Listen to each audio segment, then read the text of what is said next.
بسم اللہ الرحمن الرحیم۔ السلام علیکم ورحمۃ اللہ وبرکاتہ۔ ناظرین، واجد بابا اپنے یوٹیوب چینل واجد بابا ایڈوکیٹ اور فیس بک پیج واجد بابا کے ساتھ آپ کی خدمت میں حاضر ہے۔ ناظرین، قانون، عدل اور انصاف کی بات کی جاتی ہے اور رول آف لا کی امپلیمنٹیشن کی بات کی جاتی ہے۔ اس کے علاوہ ہم ہمیشہ دیکھتے ہیں کہ آئین کی جو روح ہے اس کی ہم بالادستی کی بات کرتے ہیں کہ آئین سب سے بڑا ہے، اور جو آئین کے تابع معاملات ہیں ان کو صحیح سمت میں چلانا چاہیے۔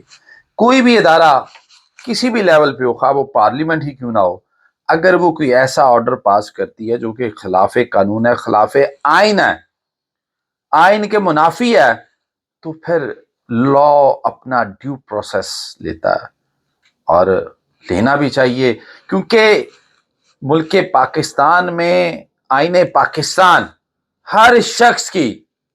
حقوق کی ضمانت دیتا ہے، ہر طرح کے حق کی ضمانت دیتا ہے، خواہ وہ لبرٹی کا ہو، خواہ وہ موومنٹ کا ہو، خواہ وہ ٹریول ابروڈ کا ہو، کسی طرح سے بھی ہو، اور خواہ وہ کسی قانون سے ریلیٹڈ ہو، اس کی سیکیورٹی کا ہو، جان مال کی تحفظ کو یقینی بناتا ہے۔ آج میں جس ایشو پہ بات کرنا چاہ رہا ہوں وہ ایک ججمنٹ پاس ہوئی لاہور ہائی کورٹ سے، اور وہ ججمنٹ ایک writ petition number 77067 of 2025 titled ہے۔ میں یہاں پہ آپ کو بتانا چاہوں گا، آپ واقف تو ہوں گے، Muhammad Usman Dar versus federation of Pakistan through secretary interior division Islamabad and ادرس۔ یہ ناظرین جو میرے سننے والے ہیں، میں یہاں پہ آپ کو یہ بتا دوں کہ یہ جو عثمان ڈار صاحب ہیں، یہ سیالکوٹ سے جو ریحانہ ڈار سیاسی ایک ورکر ہیں۔ میں یہ کچھ سیاسی ججمنٹ نہیں جو آپ کے سامنے لے کے آؤں، لیکن یہ میں صرف ایک پروسیس بتانا چاہ رہا ہوں کہ قانون جب حرکت میں آتا ہے، عدالتیں جب فیصلے کرتی ہیں، تو وہ کوئی بھی ایسی چیز، ایسی بات نہیں چھوڑتی یا نہیں کرتی جو کہ قانون اور آئین کے منافی ہوں، کیونکہ اس میں آئین کے آرٹیکلز کا بھی تذکرہ کیا گیا۔ اس کی ضرورت کیوں محسوس ہوئی عثمان ڈار کو یہ جو پٹیشن، یہ ریٹ پٹیشن دائر کرنے کی؟ ہوا کچھ ایسا کہ کیبنٹ ڈویژن نے ان کو روک دیا، ایک میمورینڈم جاری کیا، اور کیبنٹ ڈیسیژن نے یہ فیصلہ کیا کہ عثمان ڈار کا نام ECL پہ ڈال دیا جائے، ایگزٹ کنٹرول لسٹ پہ ڈال دیا جائے۔ عثمان ڈار جو ہے 6/12/2025 کو ٹریول کر رہے تھے ملک سے باہر جانے کے لیے۔ جب وہ ٹریول کر رہے تھے تو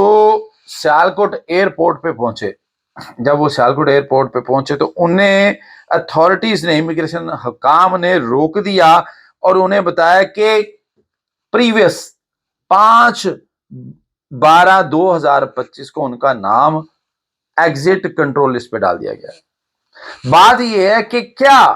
اگر کوئی بندہ لا کے سامنے سرنڈر کرتا ہے تو کیا آپ اس کے ٹریول ابروڈ کا حق جو ہے وہ چھین لیں گے؟ ایسا نہیں ہے۔ تو اس لیے اس تناظر میں جب روک لیا گیا، انہیں ڈیٹین کیا گیا، ان سے شورٹی لی گئی، تو پھر انہیں ریلیز کیا گیا، لیکن انہوں نے پھر یہ ریٹ دائر کر دی، اور اس ریٹ میں انہوں نے اسیل کیا کہ مجھے انلیگلی طور پہ یہ ڈیٹین کیا گیا ہے اور انلیگلی طور پہ مجھے روکا گیا ہے۔ اب اس میں انہوں نے ایک کیبنٹ ڈیسیژن تھا، کیبنٹ ڈیسیژن ڈیٹڈ 3/12/2025، 3/12/2025 کو ایک ڈیسیژن ہے جس کی روشنی میں 5/12/2025 کو ایک لیٹر، ایک میمو جاری کیا گیا جس کے تحت ان کا نام ECL پہ ڈال دیا گیا۔ اس کو انہوں نے اسیل کیا کیونکہ یہی امپیونڈ آرڈر ہے، یہ امپیونڈ میمورینڈم تھا۔ اب جب یہاں پہ معاملات آگے چلے تو جب اس کیس کو سنا گیا، جو کہ اس کیس کو قابل احترام جسٹس ساجد محمود سیٹھی صاحب نے سنا، اور پھر جب اس کا فیصلہ کیا تو اس کیس میں ہوا کچھ یوں کہ جب ہیئرنگ ہوئی تو بات یہ ہے کہ آئین کے آرٹیکل 4، 9، 10A، 15 اور 25 کا ذکر کیا گیا۔ اب یہ آئین کے آرٹیکل بات یہ ہے کہ آئین میں امینڈمنٹس تو ہوتی رہتی ہیں، لیکن عوامی امینڈمنٹس کتنی ہوتی ہیں یہ آپ لوگوں نے، عوام نے ڈیسائیڈ کرنا، ناظرین آپ نے ہی بتانا ہے کہ کتنی ہوتی ہیں۔ اب جب یہ آرٹیکل کا ذکر کیا گیا کہ میں عثمان ڈار کے رائٹس ان آرٹیکلز کے تحت انفرنج ہوئے، کیونکہ آرٹیکل 4 یہ کہتا ہے کہ آپ کو right of individual to be dealt with in accordance with law, یعنی کہ اگر آپ نے کسی بھی شخص کو، مجھے بھی ڈیل کرنا ہے، آپ کو بھی ڈیل کرنا ہے، تو قانون کے دائرے میں رہ کے ڈیل کرنا ہے، قانون سے باہر نہیں جانا۔ 9 آپ کی سیکیورٹی کی ضمانت دیتا ہے کہ اسٹیٹ جو ہے کسی بھی شخص کی سیکیورٹی کو انشور کرے گی۔ 10 انتہائی اہم آرٹیکل ہے، یہ کسی بھی شخص کو، وطن عزیز میں رہنے والے کسی بھی سٹیزن کو فیئر ٹرائل کی گارنٹی کرتا ہے کہ آپ کسی کو بھی سنے بغیر سزا نہیں سنا سکتے یا اس کا کوئی بھی رائٹ انفرنج نہیں کر سکتے۔ اور اس کیس میں ایسا ہی ہوا کہ عثمان ڈار کو یہ بھی اپرچونٹی نہیں دی گئی کہ وہ کیبنٹ کے سامنے یا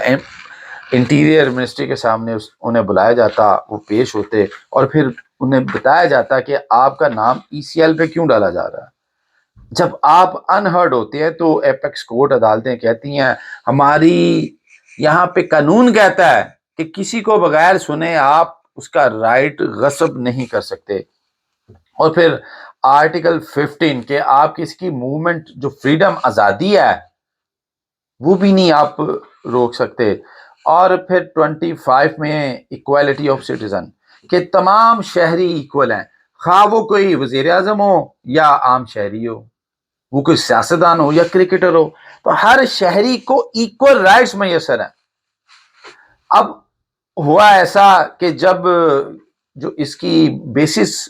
جب کورٹ میں بتایا گیا کہ جی یہ ان پہ مقدمہ ہے ایک راول پنڈی میں، اور ATC کورٹ میں وہ مقدمہ پینڈنگ ہے ٹرائل کے لیے، وہ ایک FIR ہے 708/23 اس میں ان کا ٹرائل چل رہا ہے اور یہ ٹرائل کورٹ سے پرمیشن لیے بغیر جا رہے ہیں۔ لیکن جب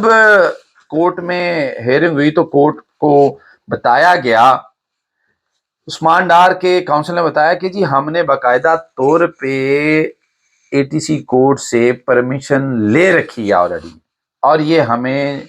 غیر ضروری اللیگلی ہمیں باہر جانے سے روکا گیا۔